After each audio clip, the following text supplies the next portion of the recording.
Trump rallies patriots at Mount Rushmore over Independence Day weekend. The media lies about his speech. A Frederick Douglass statue attacked. Columbus statue also attacked in Baltimore. And hydroxychloroquine revisited.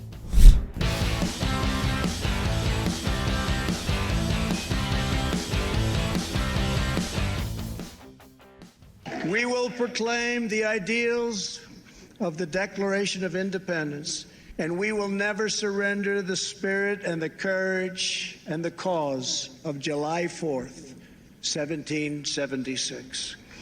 Upon this ground, we will stand firm and unwavering. In the face of lies meant to divide us, demoralize us, and diminish us, we will show that the story of America unites us, inspires us, includes us all, and makes everyone free. Welcome to the Buck Sexton Show, everybody. I hope you had an excellent Independence Day weekend.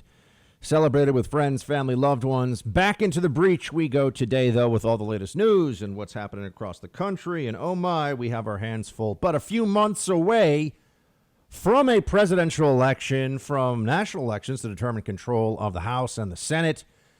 And today might be your last real breather before the complete insanity just overwhelms everything you see on the news.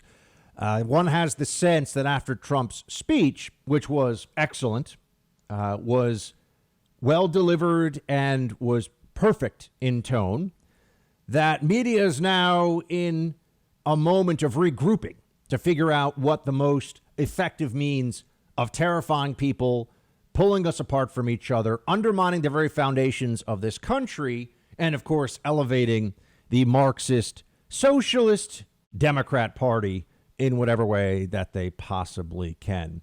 Here's why what the president did over the weekend was so important. It was a statement of love for this country, rooted in fact, rooted in history. He recited the history, a brief history of the four presidents who Mount Rushmore pays homage to.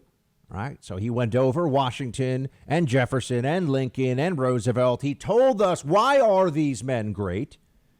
And then he also told everybody that we will not give up on the celebration of America's history, of our heroes, and of our accomplishments. Producer Mark, play clip 12. There could be no better place to celebrate America's independence than beneath this magnificent, incredible, majestic mountain and monument to the greatest Americans who have ever lived. Today we pay tribute to the exceptional lives and extraordinary legacies of George Washington, Thomas Jefferson, Abraham Lincoln, and Teddy Roosevelt.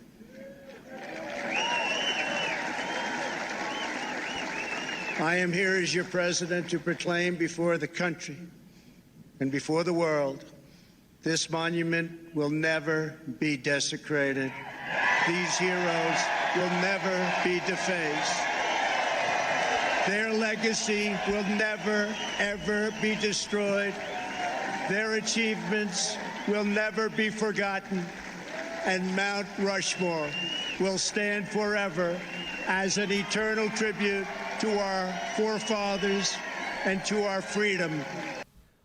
The president has made it very clear that he will not bend, he will not cave on this issue of the desecration of monuments, that he believes that our shared history as Americans is important to us, and that he's willing to take action to defend it. On the other hand, what you hear from the Democrat Party is a much more full-throated statement than we're used to from him about this, that, you know, hatred of America has always been a part of the Democrat Party. If you hate America, and I really mean this, if you think that America is evil, racist, exploitative, warmongering, and seeks to dominate the globe through oppression, and now if we add to this the leftist version of what is considered white supremacy, fascinating to discuss that in a country of 330 million that is incredibly diverse and that people from all over the world still very much want to come and live in, of all races, ethnicities, creeds, and colors. But hatred of America has always been a part of the Democrat Party. In 2020, it has really become a central theme. And I hate to be the one that has to point this out, but I'm going to. This is really just because of Trump.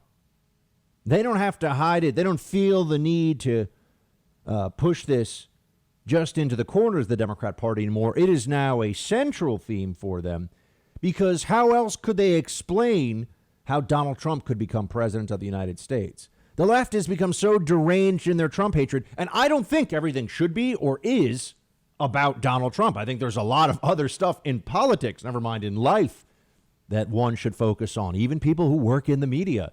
There's a lot of other stuff going on.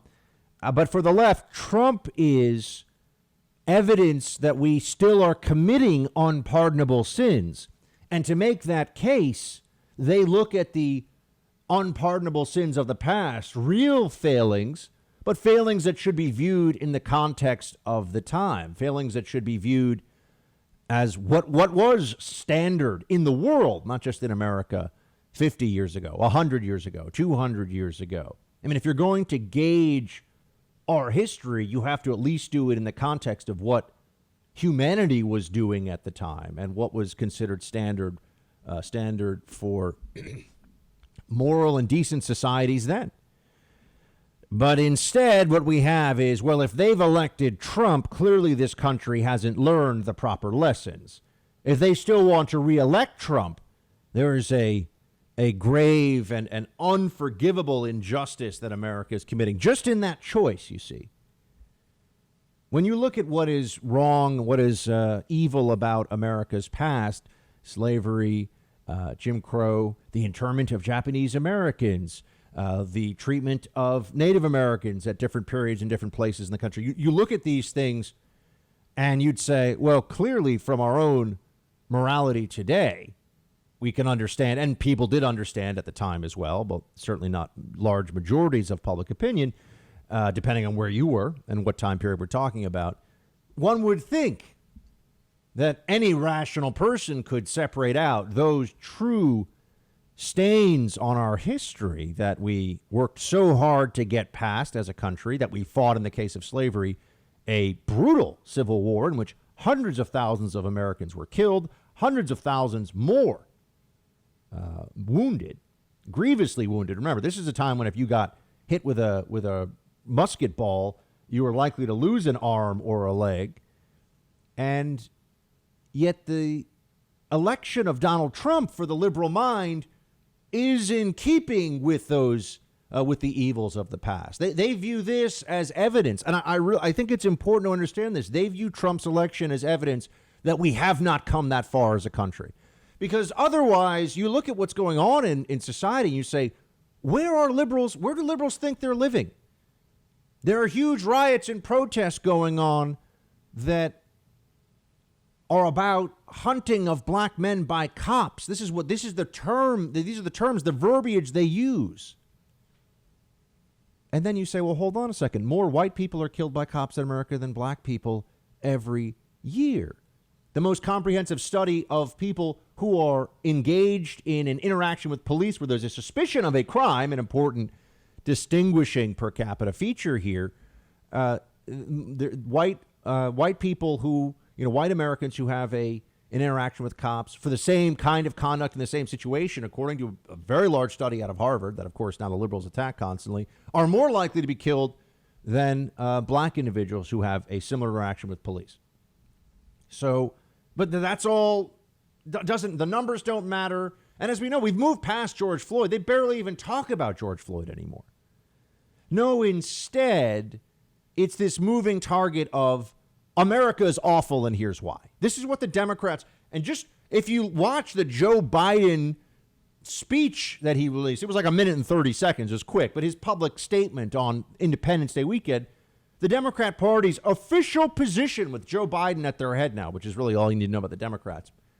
But, America, disappointing humanity since 1776. That's where the Democrats are now.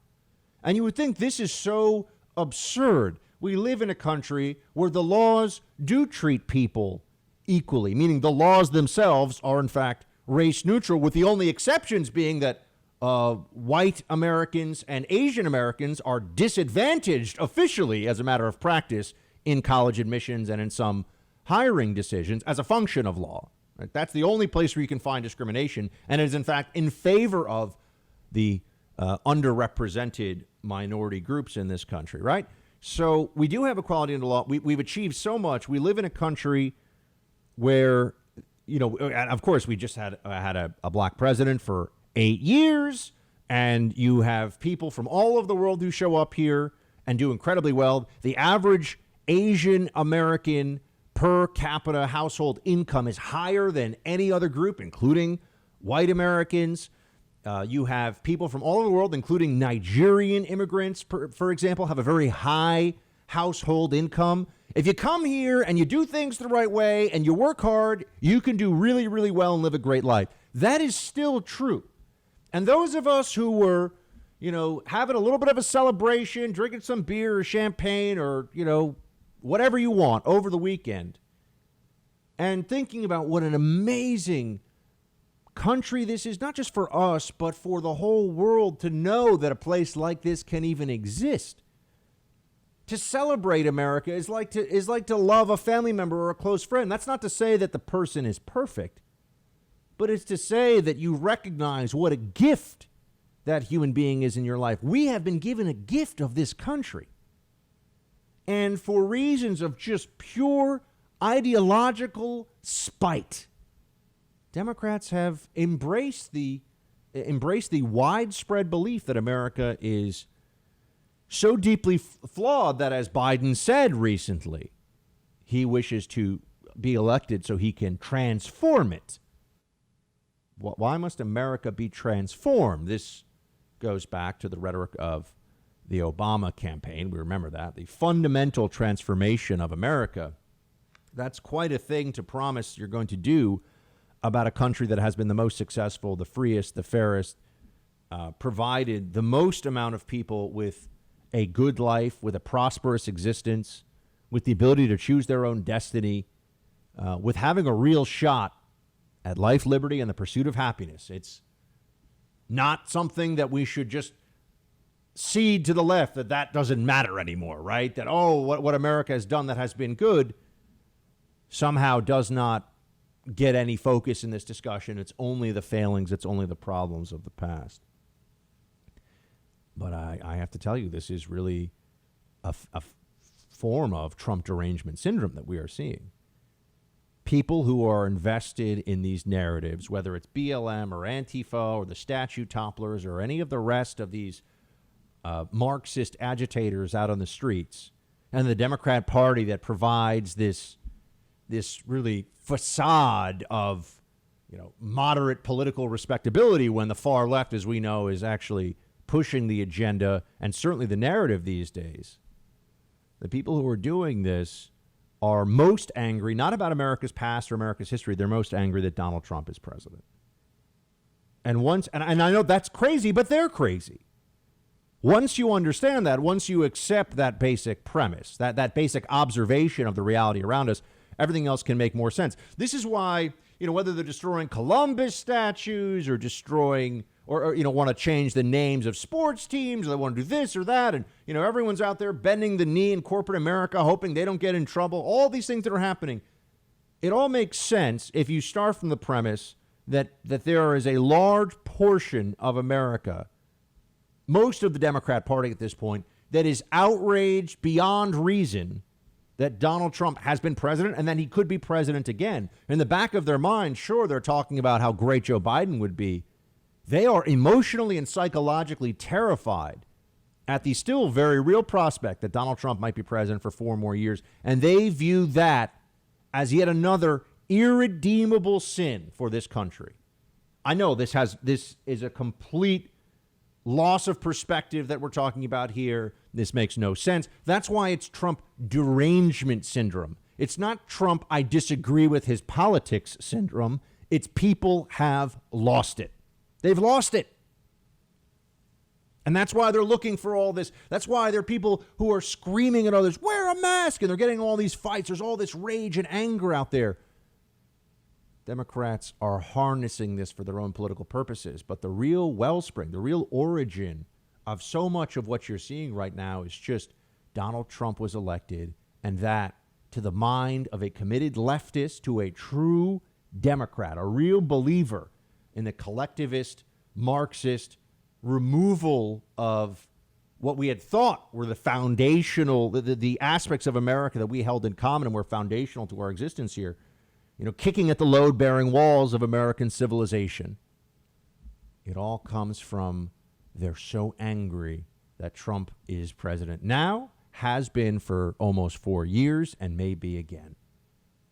Now everything you see makes sense. Otherwise, it's why are they taking this statue down? Why are they canceling this person? Why doesn't that statue? What?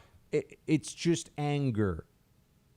Just like the mob runs around and looks for the nearest target to unleash its rage. This conversation we're having now with the left about America's history and everything else, it is all just a vessel. It's all just a vehicle for the expression of rage against Trump. I wish it were more complex and interesting than that. It's not.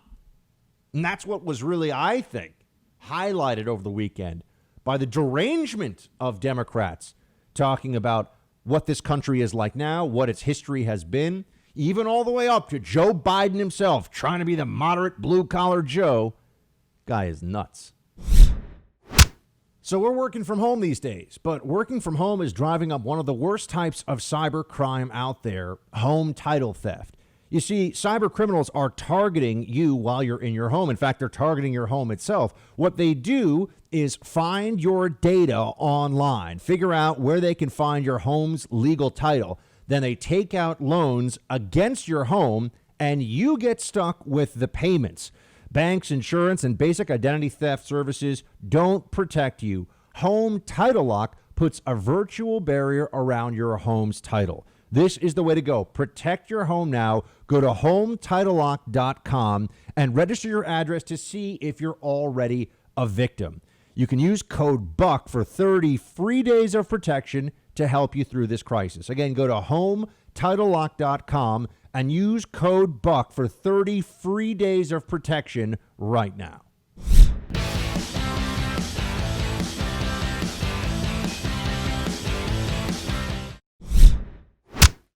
Kicking off the Independence Day weekend, President Trump will be at Mount Rushmore, where he'll be standing in front of a monument of 2 slave owners and on land wrestled away from Native Americans, told that be focusing on the effort to, quote, tear down our country's history. CNN, and this is the most CNN thing you could ever imagine. CNN engaged in just blatant anti-Trump and anti-American propaganda here, right? Taking this incredibly negative, Buck, but what they're saying is true. Was it true when Obama went to Mount Rushmore and celebrated, or when Bernie Sanders went to Mount Rushmore and celebrated? I just want to know. Are they going to be held responsible? No, of course not. No, of course not. Mount Rushmore, where he'll be standing in front of a monument of 2 slave owners that on land wrestled away from Native Americans. For those who really want to go with this stolen land from Native Americans line, I'd like to know what is the remedy today? And this is the question I want you to have in the back of your mind as we go through all of this. What do the people complaining about, whether it's the lack of wokeness or the lack of the lack of tearing down statues or Mount Rushmore or Christopher Columbus or whatever it is, what is really the remedy? Put the people they like in charge now. But they won't tell you what they want to do. It's just put the people they like in charge. As I've said, this is really ultimately about power. And right now it's about Trump.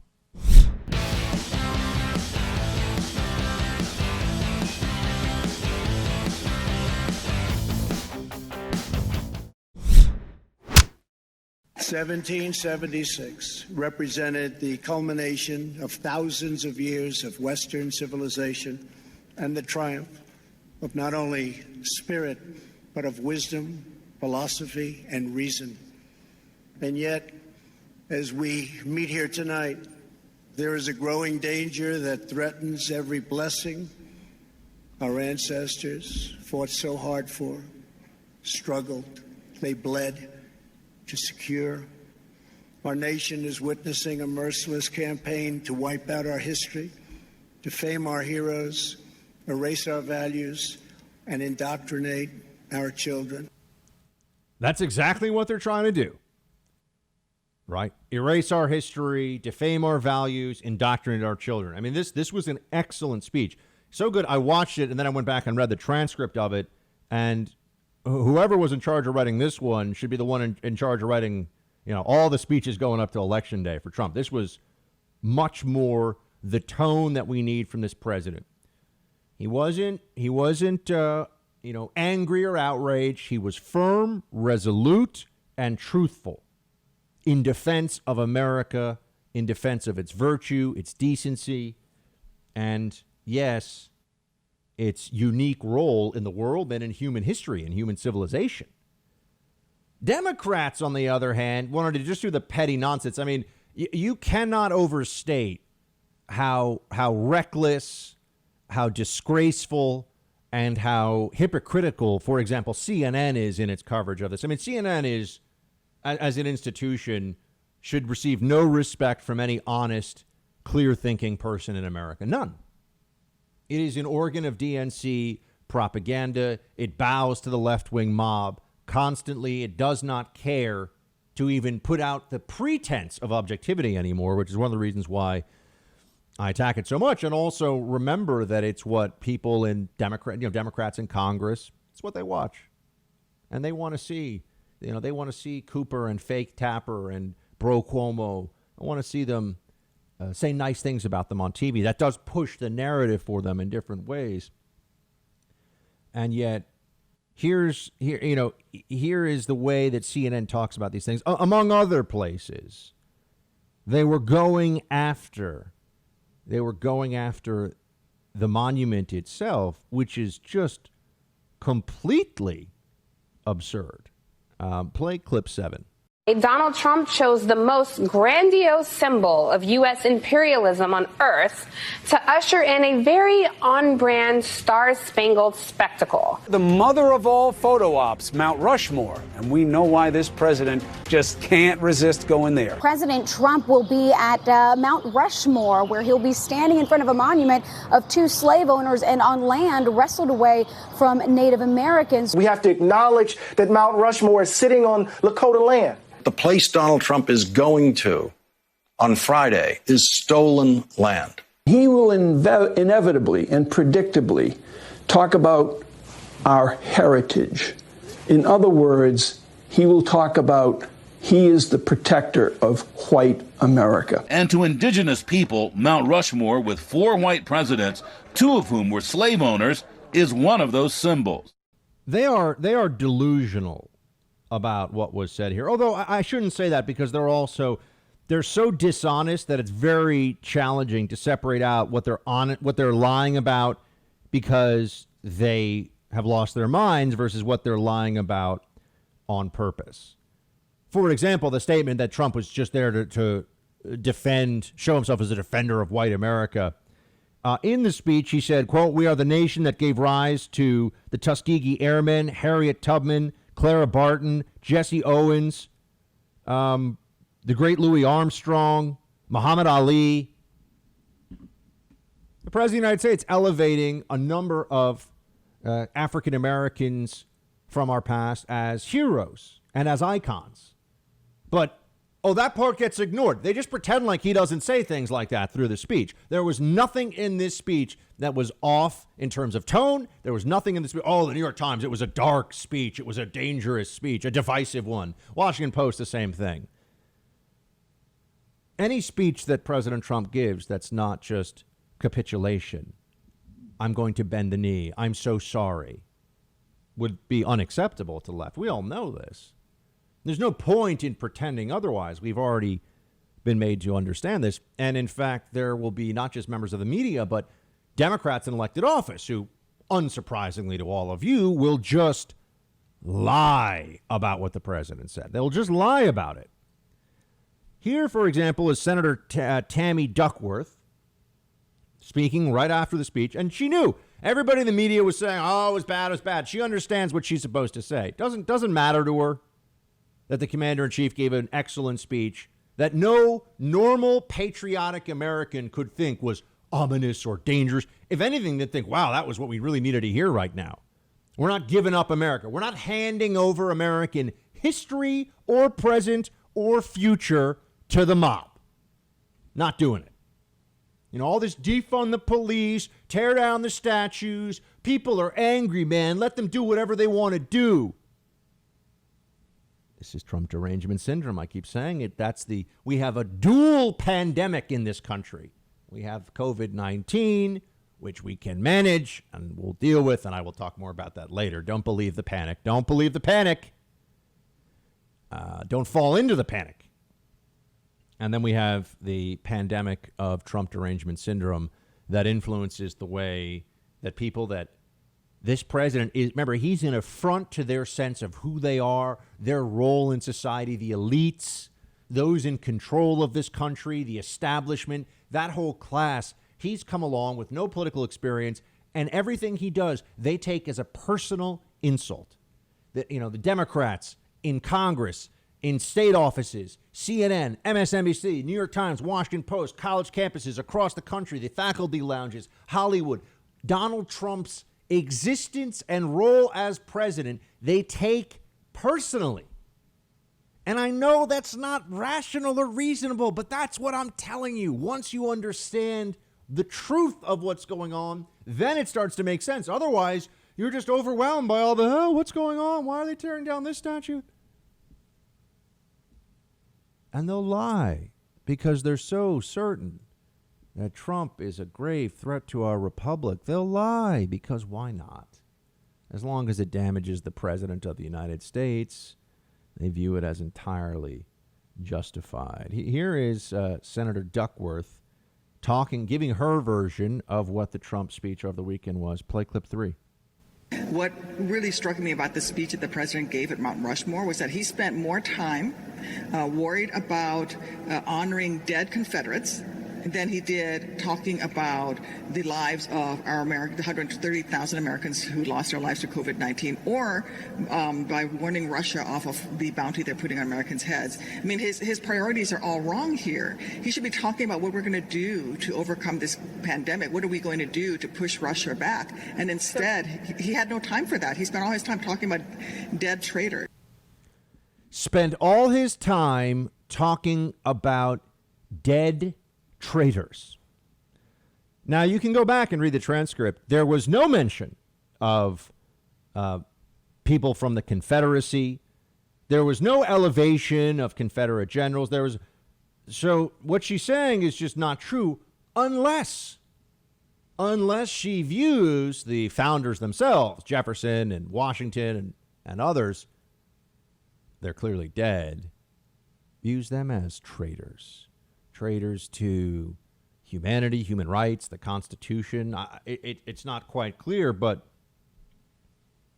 she was asked, well, Senator, what do you think about George Washington? You go to work when the Senate actually is in session in a place named for General George Washington, President George Washington. Should they change that? Washington State, Washington, D.C., all the universities, all the streets. I mean, my gosh, we got a lot of work to do here, right? Should they change all of that? Here is what Senator Duckworth said. Play clip 2. So that might be true, but George Washington, I don't think anybody would call him a traitor. And there are moves by some to remove statues of him. Is that a good idea? I think we should listen to everybody. I think we should listen to the argument there. But remember that the president at Mount Rushmore was standing on ground that was stolen from Native Americans who had actually been given that land during a treaty. And again, let's talk about the greater context of where we are in our country right now. There's so much here. One, notice the CNN anchor, Donna Bosch, on TV for honestly reasons, friends with Zucker and co. Otherwise, I don't understand, but I don't want to spend time on that.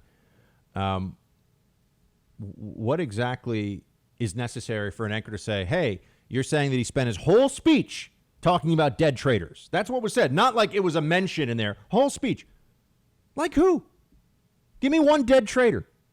That's the question. If you were an actual journalist trying to get facts, trying to get information to the public, who's the dead traitor?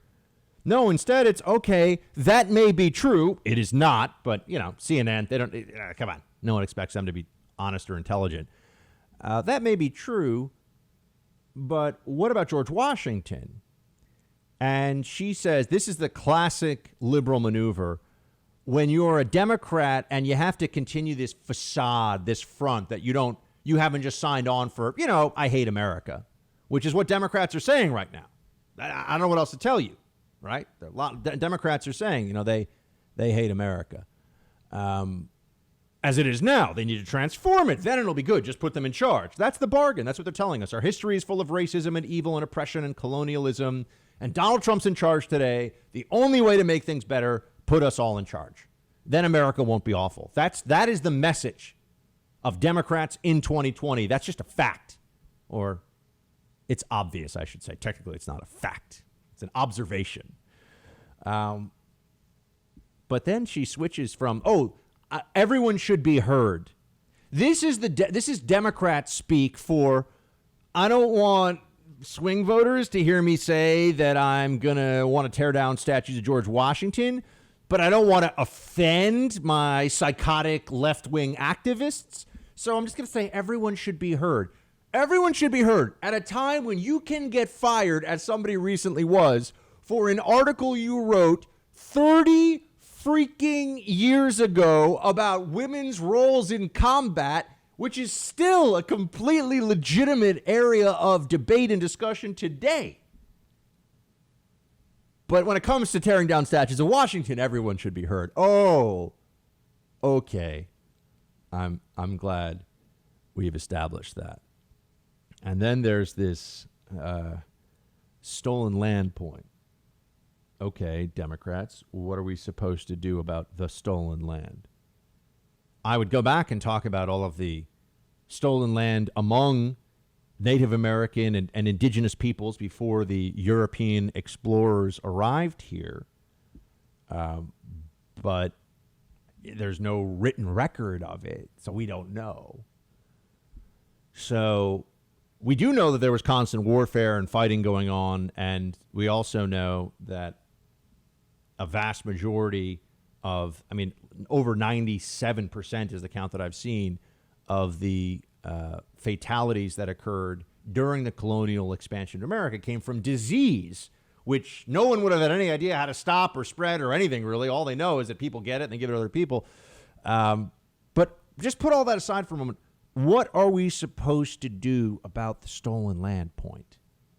Who are we supposed to give the land to now? Supposed to give all of America to someone?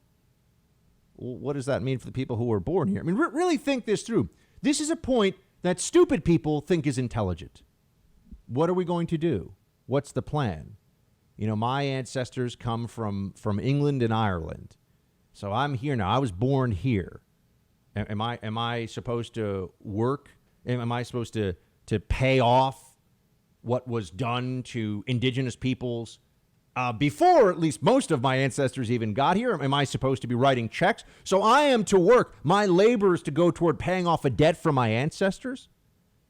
The guilt of the father should not be visited upon the son, right? We all understand that this is not the way that a society can really function, that you're going to be held responsible for that which you did not do. But what would we do? Okay, let's say we said, you know what? The moral stain of America against the Native Americans is too much.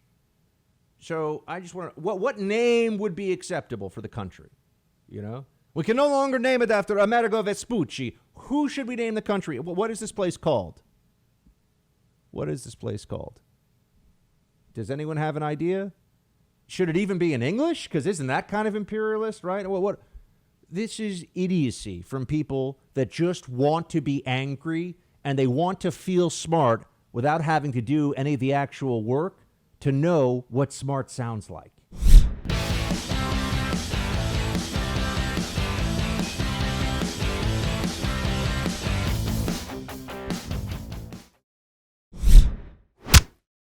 From this night and from this magnificent place, Let us go forward, united in our purpose and rededicated in our resolve.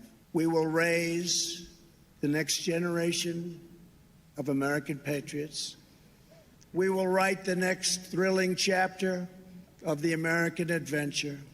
And we will teach our children to know that they live in a land of legends, that nothing can stop them, and that no one can hold them down. That's the dark and divisive message, according to the media, that Trump had. This was good. It was a clarifying moment. It was the president saying what needed to be said, and the opposition to the president, the Marxist street thugs and rabble-rousers, the people that are out there trying to tear down and destroy, who have no real plan, no reasonable, intelligent plan to make things better for people, everyone, all people in this country. You know, I want a country that is rooted in rule of law and love for American ideals, where people have the best shot possible to pursue their own happiness and to be safe and to be, have as much opportunity as possible, including for the psycho Antifa lunatics who are out there, because maybe things will actually, in time, be so clearly good that they will stop hating America. But I don't even know if that's possible. I don't know what that would even look like. We had 3 years of Trump presiding over peacetime and a booming economy, and what were they saying? Oh, he's a traitor for Russia. These people have really been emotionally and psychologically damaged by the constant propagandizing of the socialists who call themselves Democrats.